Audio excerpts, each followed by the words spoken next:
আসসালামু আলাইকুম প্রিয় শিক্ষার্থীরা, আজকে আমরা কুমিল্লা বোর্ডে আসা অন্তরীকরণ অধ্যায় থেকে সৃজনশীলটি সমাধান করার চেষ্টা করব। দেখো, ক নম্বর প্রশ্নে কি বলা হয়েছে। ক নম্বর প্রশ্নে বলেছে এক্স এর সাপেক্ষে কজ ইনভার্স রুট এক্স এর অন্তরজ নির্ণয় করো। অর্থাৎ এক্স এর সাপেক্ষে কজ ইনভার্স রুট এক্সকে প্রথম অন্তরীকরণ করতে হবে। তাহলে আমরা লিখব ddx of cos inverse root x. তোমরা নিশ্চয়ই জানো cos ইনভার্স এক্স এর অন্তরীকরণ হলো -1/√1 - x²। যদি তোমাদের সূত্রটি মনে না থাকে আমি একটু তোমাদেরকে সূত্রটি মনে করিয়ে দেই।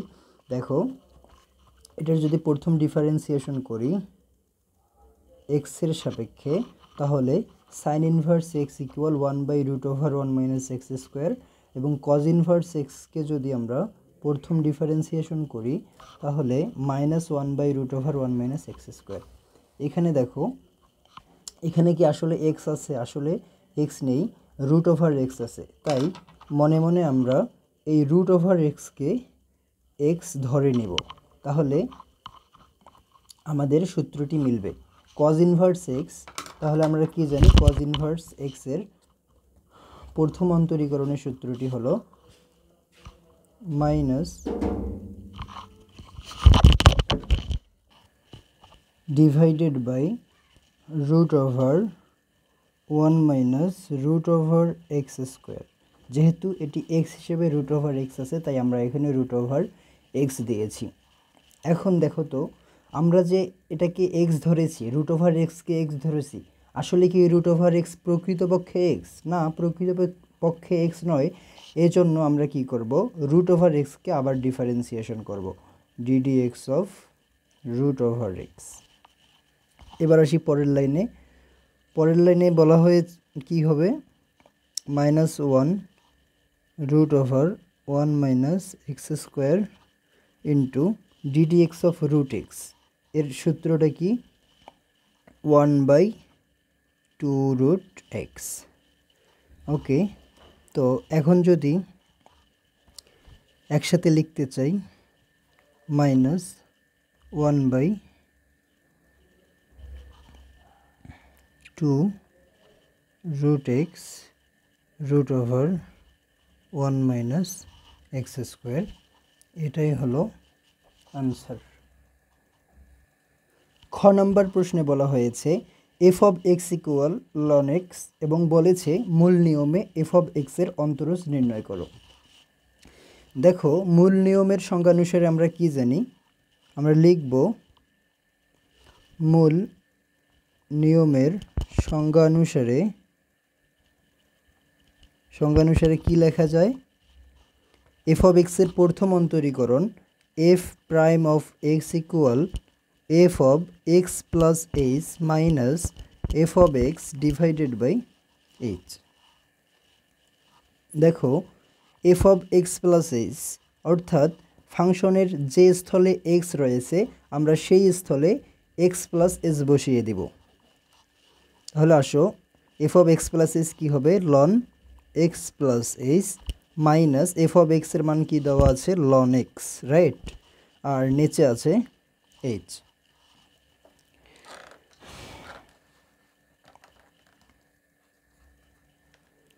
এরপরে দেখো তো, এটাকে আমরা কি লিখতে পারি?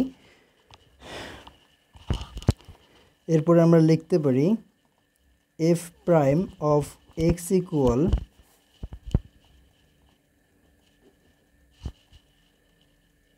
Ln x plus h divided by h. আশা করি তোমরা দেখতে পারতেছো। তোমরা বলতে পারো এটি কিভাবে হলো। দেখো, তোমরা ক্লাস 9-10-এই পড়েছো, যদি লন এ মাইনাস লন বি থাকে তাহলে এটাকে আমরা কি লিখতে পারি? ভাগ আকারে লিখতে পারি a/b। এবং যদি এরকম থাকে লন এ প্লাস লন বি যদি থাকে এটাকে আসলে লন বলা যায় না, এলএন বলতে হয়, কিন্তু আমরা পড়ার সুবিধার্থে লন বলি। তো এটাকে কি বলতে হবে? Ln a into b. আশা করি বুঝতে পারছো। একইভাবে ln x plus h minus ln x কে আমরা লিখতে পারি ln x plus h divided by x divided by h. এরপরে f prime of x equal, এখানে আমরা একটা দাগ টেনে নিই যেন সেপারেট হয়ে থাকে। দেখো f prime of x ln x by x কেটে যাবে 1 plus h by x divided by h. এখন দেখো তো এই উপরের অংশটি দেখে তোমাদের কোন সূত্র মনে পড়তেছে? Ln 1 plus x. Ln 1 plus এক্সের সূত্র একটি আছে, আমি তোমাদের জন্য লিখে রাখছি, দেখো তোমাদের মনে নাও থাকতে পারে। লন 1 প্লাস এক্স যে সিরিজটি রয়েছে, লন 1 প্লাস এক্সকে আমরা কি বলতে পারি? X minus x square divided by 2 plus x cube divided by 3 minus x to the power 4 divided by 4। তোমরা এভাবে মনে রাখতে পারো, যেখানে জোড় সংখ্যা রয়েছে সেই তার সামনে কি হবে? তার সামনে মাইনাস হবে, এভাবে মনে রাখতে পারো। তো আমরা যদি এই সূত্রকে ফলো করতে চাই তাহলে আমাদেরকে কি করতে হবে? দেখো ln 1 plus h by x, এই এইচ বাই এক্সকে আমরা কি ধরবো? এক্স ধরবো। এইচ বাই এক্সকে কী ধরবো? এক্স ধরবো। তাহলে এই সূত্রানুসারে কি হবে? দেখো এই সূত্রানুসারে আমাদেরকে প্রথমে কি লিখতে হবে? প্রথমেই এক্স লিখতে হবে। এক্স মানে কি? এক্স মানে এইচ বাই এক্স। ওকে, এরপরে এরপরে আমার মাইনাস দিব, minus x square by 2, x square by 2, x square by 2, x square by 2 অর্থাৎ h square divided by x square by 2, আবার প্লাস এক্স কিউব। এক্স কিউবের ক্ষেত্রে যেহেতু এক্স এখানে এইচ বাই এক্স, তাই হবে h cube divided by x cube by 3 minus, এভাবে চলতে থাকবে। ঠিক আছে, একটা প্লাস একটা মাইনাস, একটা প্লাস একটা মাইনাস। আর নিচে কি আছে? নিচে এইচ রয়েছে। যেহেতু পুরো রাশিটিকে এইচ দ্বারা ভাগ করা হবে, তাই পরের লাইনে আমরা কি লিখতে পারি? এখানে আসলে লিমিট হবে, এখানে লিমিট দিতে হবে। Limit h tends to 0, limit h tends to 0, limit h tends to 0, limit h tends to 0, limit h tends to 0। ওকে, এখন এইচ দ্বারা যদি এখানে ভাগ করি, উপরে কি থাকবে বলো তো? উপরে থাকবে 1 বাই এক্স মাইনাস, উপরে থাকবে h by x square by 2 plus h square by x cube by 3 minus, এভাবে চলতে থাকবে। আর নিচে যেহেতু এইচ কেটে গেছে থাকবে 1। এরপরে আসি, হ্যাঁ এরপরে দেখো তো কী করতে হবে? এরপরে আমরা সরাসরি এইচের মান 0 বসিয়ে দিব। এইচের মান 0 বসিয়ে দেব। কেন এখন এইচের মান 0 বসিয়ে দিব? কারণ হরে আমাদের এইচ আর নেই। আমাদের মূল টার্গেটেই ছিল এটা, যে আমরা যেন হর থেকে এইচকে সরাতে পারি। কারণ হরে যদি এইচের মান 0 বসিয়ে দেই তাহলে পুরো রাশিটির মান অসংজ্ঞায়িত হয়ে যাবে। কারণ 1/0 বা সামথিং বাই 0 টার্মটিকে আমরা অসংজ্ঞায়িত বলে থাকি। আর অসংজ্ঞায়িতকে সংজ্ঞায়িত করার জন্যই হর থেকে আমরা এইচকে অপসারণ করলাম। এইচকে অপসারণের মাধ্যমে আমরা এই রাশিটি পেয়েছি।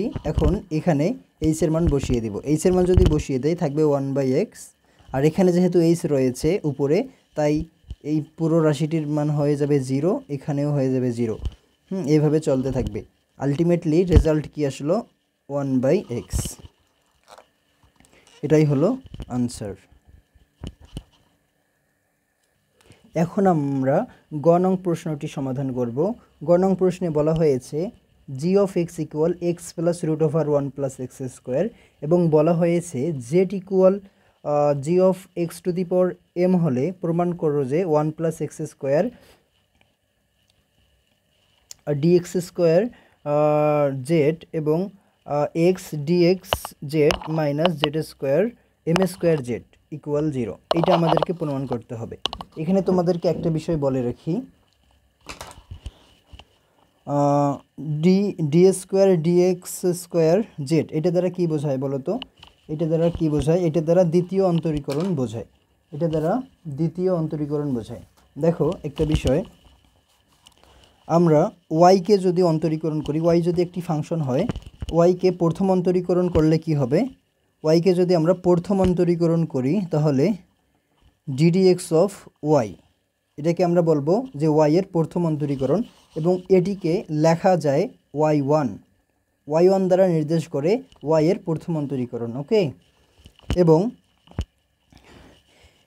এই প্রথম অন্তরীকরণকে যদি আবার ডিফারেন্সিয়েশন করি, অর্থাৎ এটিকে যদি আমরা দ্বিতীয় অন্তরীকরণ করতে যাই, d d x square d square y, এটি দ্বারা বোঝায় ওয়াইয়ের দ্বিতীয় অন্তরীকরণ, ওয়াইয়ের দ্বিতীয় অন্তরীকরণ। আর ওয়াইয়ের দ্বিতীয় অন্তরীকরণকে আমরা কি লিখতে পারি? y2 লিখতে পারি, অর্থাৎ ওয়াইয়ের দ্বিতীয় অন্তরীকরণ। একইভাবে দেখো তো, এটাকে আমরা কি বলতে পারি? এটাকে আমরা বলতে পারি এক্সের সাপেক্ষে জেটের দ্বিতীয় অন্তরীকরণ। তাহলে এটাকে আমরা লিখতে পারি এভাবে, দেখো x square 1 + x square into Z2, যেহেতু দ্বিতীয় অন্তরীকরণ আমরা এখানে এভাবে লিখতেছি লেখার সুবিধার জন্য, এবং যেন খুব অল্প জায়গায় যেন আমরা পুরো অঙ্কটা সমাধান করতে পারি। এবং ডিডিএক্স অফ জেড, অর্থাৎ প্রথম অন্তরীকরণ নির্দেশ করছে এক্সের সাপেক্ষে জেটের, সেজন্য আমরা এক্স জেড ওয়ান অর্থাৎ এক্সের সাপেক্ষে জেটের প্রথম অন্তরীকরণ minus m square z equal 0, অর্থাৎ এইটা আমাদেরকে প্রমাণ করতে হবে। তাহলে দেখো, যেহেতু এটি হলো পর্যায়ক্রমিক অন্তরীকরণের ম্যাথ, তাই আমি তোমাদেরকে আজকে এমন একটি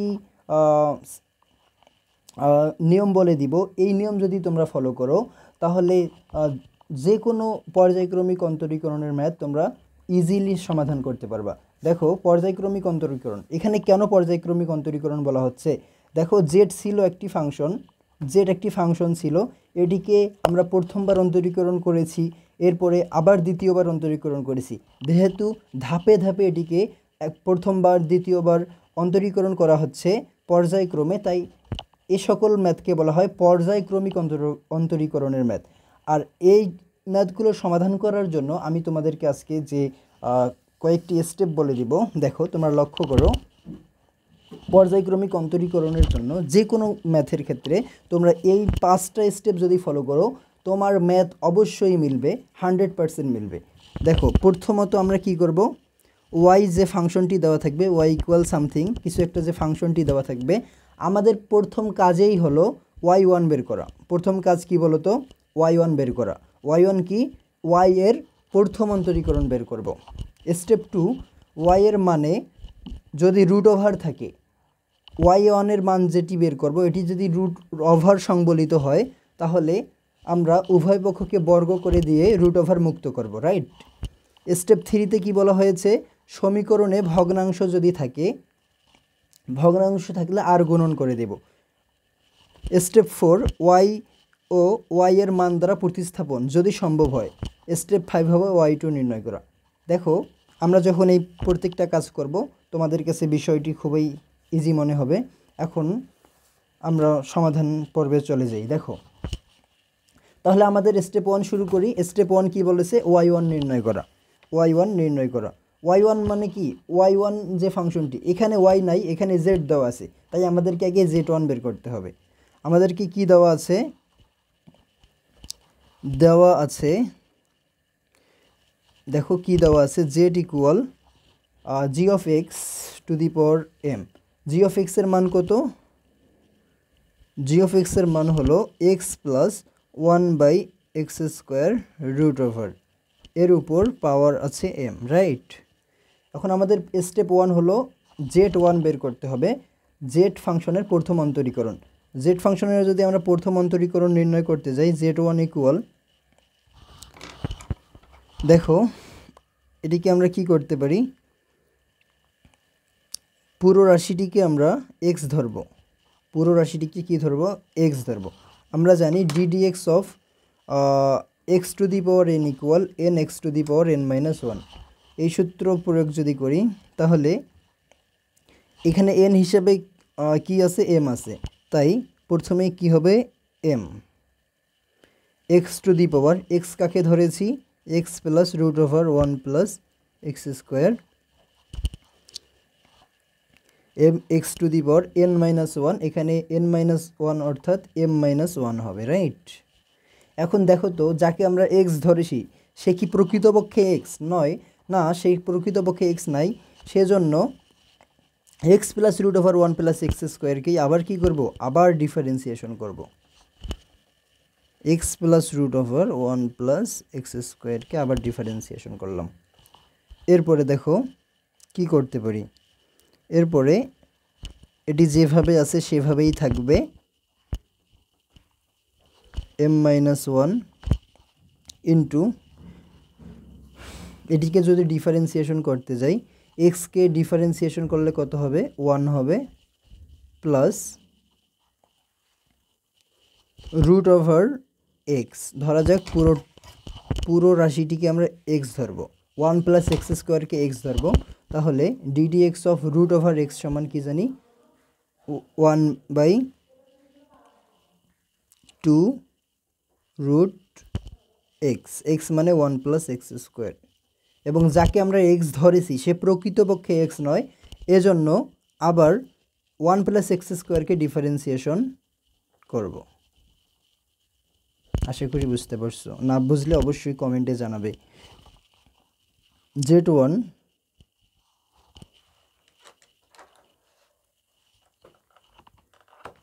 দেখো এম ইন্টু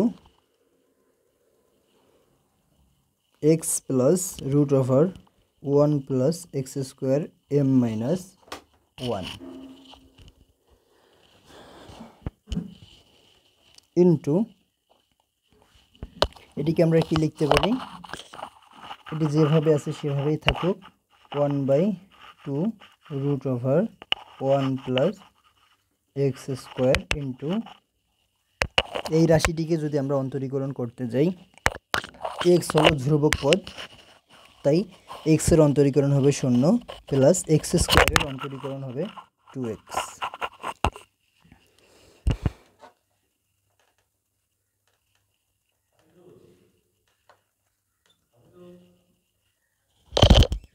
এরপরে কি লিখব, z one equal m x plus root over one plus x square whole to the power m minus one into one plus, এখানে টু সামনে চলে আসবে, two x divided by two root over one plus x square, two root over one plus x square. ঠিক আছে,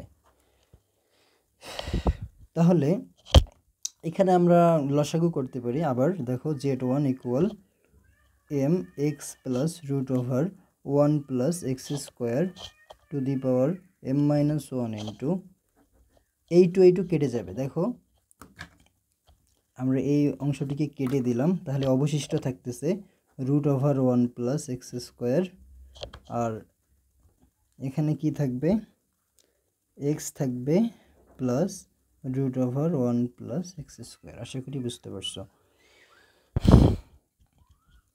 এখন আমাদের step one complete হয়েছে, আমরা স্টেপ ওয়ান জেড ওয়ান বের করেছি। দেখো জেড ওয়ান বা ওয়াই ওয়ান প্রথম অন্তরীকরণ বের করেছি। এরপরে কি বলা হয়েছে, ওয়াই ওয়ানের মানে রুট ওভার থাকলে বর্গ করে রুট মুক্ত করি। এখানে কি রুট ওভার আছে? হ্যাঁ, অবশ্যই রুট ওভার সংবলিত পদ আছে, অবশ্যই রুট ওভার সংবলিত পদ আছে। ঠিক আছে, তাহলে এটাকে আমরা এখন বর্গ করব।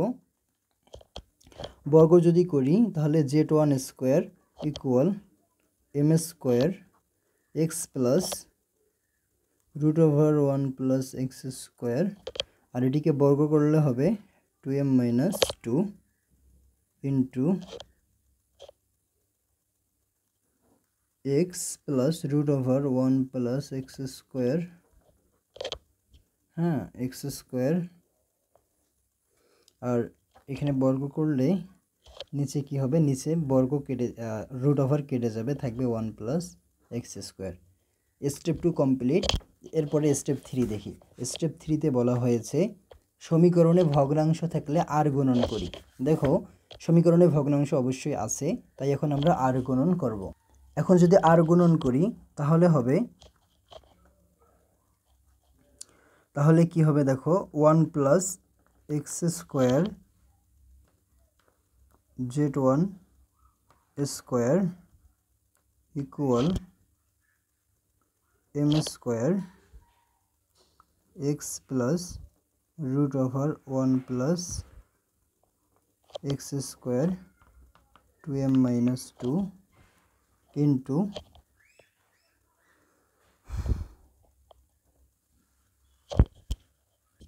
এবং এখানে থাকবে x plus root over 1 plus x square whole square. এবার দেখো 1 plus x square z1 square যেমনি আছে তেমনি থাকবে m স্কোয়ার, এবং এটিকে আমরা কি লিখতে পারি, যেহেতু পাওয়ার মাইনাস হিসেবে আছে তাই এই রাশিটিকে আমরা ভাগ আকারে লিখতে পারি, রাইট। এটি ক্লাস 19 কনসেপ্ট অনুযায়ী করতেছি। Root over 1 plus x square to the power 2m x plus root over 1 plus x square whole square into x plus root over 1 plus x square. দেখো এখানে কনফিউশন হওয়ার কিছুই নেই। এখানে যে কাজটি আমি করেছি, যদি তোমরা 19এই পড়েছো, যদি a to the power x minus y থাকে, এটি কি আমরা লিখতে পারি a to the power x divided by a to the power y। একইভাবে আমি সেম কাজটি করেছি। এখানে 2m মাইনাস 2 আছে, 2mকে উপরে লিখেছি এবং 2কে নিচে দিয়েছি, ওকে। এরপরে আসো, দেখো এখানে x plus root over 1 plus x square whole to the power x এখানেও আছে একই রাশি, তাই এই রাশিটি আমরা কেটে দিতে পারি। এই রাশিটিকে আমরা কি করতে পারি, কেটে দিতে পারি। কেটে দিলে কি থাকবে দেখো তো, 1 plus x square z1 square equal m square x plus root over 1 plus x square whole to the power 2m, okay. এখন দেখো আমাদের পরের ধাপে কি বলেছে, পরের ধাপে বলেছে y1 ও y1 এর মান দ্বারা প্রতিস্থাপন যদি সম্ভব হয়। এখানে একটা বিষয় দেখো, y এর মান কি পেয়েছি আমরা, y মানে তো এখানে z, তাই না। আমরা z এর মান কি পেয়েছিলাম, পূর্বের পৃষ্ঠায় আমাদের z এর মান ছিল কত, দেখো তো z এর মান ছিল, আমি লিখে দিচ্ছি, z equal x plus root over 1 plus x square whole to the power m। দেখো তো এই রাশিটিকে কোনোভাবে এখানে প্রতিস্থাপন করা যায় কি না, হ্যাঁ যাবে। দেখো এই রাশিটিকে আমরা প্রতিস্থাপন কিভাবে করতে পারি, 1 plus x square z1 square equal m square x plus root over 1 plus x square, এখানে আমরা m দিতে পারি, এর উপর পাওয়ার 2 দিতে পারি, কারণ পাওয়ার গুণ হয়ে যাবে, পাওয়ার গুণ হয়ে গিয়ে অবশেষে 2m থাকবে। এরকম কেন করলাম, এই যে z এর মান বসিয়ে দেওয়ার জন্য। আমাদের ওই স্টেপে ছিল দেখতে হবে z1 অথবা z এর মান প্রতিস্থাপন করে বসানো যায় কিনা, তাই আমরা z এর মানকে এভাবে সাজিয়ে এখন z এর মান এখানে বসিয়ে দিব। আসো 1 plus x square z1 square equal m square, এই পুরো রাশিটির মান কি হবে, তাহলে পুরো রাশিটির মান হবে z, পুরো রাশিটির মান হবে z, ওকে। পুরো রাশিটির মান হবে z, এর ওপর স্কোয়ার আছে, ওকে। এবং পরের স্টেপ দেখি। পরের স্টেপে বলা হয়েছে y2 নির্ণয় করতে হবে, প্রতিস্থাপনের পর y2 নির্ণয় করতে হবে। তাহলে y2 নির্ণয় করতে হবে, y2 মানে এই যে এটা হলো প্রথম অন্তরীকরণ, এর দ্বিতীয় অন্তরীকরণ নির্ণয় করতে হবে, দ্বিতীয় অন্তরীকরণ নির্ণয় করতে হবে। এখানে ইউভি আকারে আছে। দেখো যে কোনো একটাকে যদি আমরা ইউ ধরি, অপরটিকে যদি আমরা ভি ধরি, তাহলে কি হবে ইউভি এর সূত্রটি কি? ইউভি এর সূত্রটি হলো u d d x of v plus v d d x of u. তোমরা নিশ্চয়ই সূত্রটি জানো। তাহলে 1 plus x square u d d x of v অর্থাৎ z1 স্কোয়ারের প্রথম অন্তরীকরণ। z1 স্কোয়ারের প্রথম অন্তরীকরণ কি হবে? দেখো আমি এখানে লিখে দিচ্ছি, y1 হলো প্রথম অন্তরীকরণ, রাইট? যদি y1 স্কোয়ারের অন্তরীকরণ প্রথম অন্তরীকরণ বলা হয় অর্থাৎ ডিডিএক্স অফ y1 স্কোয়ার, তাহলে আমরা কি বলবো? 2y1 y2। এটি একটি সূত্র হিসেবে তোমরা মনে রাখতে পারো, কোনো ঝামেলা হবে না পরবর্তীতে। এবং এখানে আরও একটি রাশি রয়েছে Z square, d d x of Z square অর্থাৎ জেড স্কোয়ারের যদি অর্থাৎ ওয়াই স্কোয়ারের যদি অন্তরীকরণ করা হয় বা কোনো ফাংশনের যদি অন্তরীকরণ করা হয় এবং সেই ফাংশনটিতে যদি বর্গ থাকে, সেক্ষেত্রে আমরা লিখতে পারি 2z1। এখানে z1 হলো প্রথম অন্তরীকরণ, z হলো ওই ফাংশনটি, রাইট? তো অনুরূপভাবে এই রাশিটিকে আমরা যদি z এর মাধ্যমে প্রকাশ করি, কি হবে? Ddx of z1 square equal 2z1 z2। তাহলে z1 স্কোয়ারের প্রথম অন্তরীকরণ কি হবে? 2z1 z2 u d d x of v plus v d d x of u. V কত? Z square d d x of u অর্থাৎ 1 প্লাস এক্স স্কোয়ারের ডিফারেন্সিয়েশন করতে হবে। 1 প্লাস এক্স স্কোয়ারের ডিফারেন্সিয়েশন হবে 1 এর ডিফারেন্সিয়েশন 0 প্লাস এক্স স্কোয়ারের ডিফারেন্সিয়েশন হবে 2x। আর এদিকে কি থাকবে?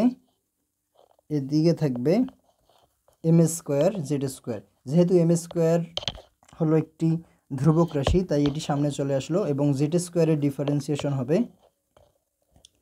2z1। এখন দেখো তো আমরা কি করতে পারি। এখন দেখো বিষয়টা, এখানে 2z1 এখানেও রয়েছে, আবার এখানেও 2z1 রয়েছে, আবার এখানেও 2z1 রয়েছে। তাই উভয় পক্ষে আমরা 2z1 বাদ দিতে পারি, বা অন্যভাবে বলতে পারো উভয় পক্ষকে আমরা 2z1 দ্বারা ভাগ করতে পারি। তাহলে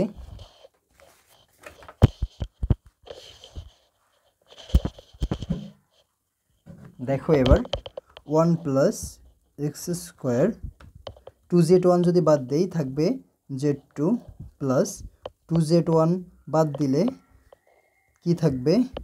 x z1 equal m square 2z1 বাদ দিলে থাকবে z। তাহলে এটাকে যদি আমরা 1 plus x square z2 plus x z1 minus m square z, এটাই আমাদেরকে প্রমাণ করতে বলেছিল।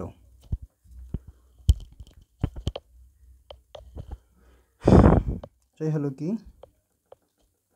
প্রমাণিত।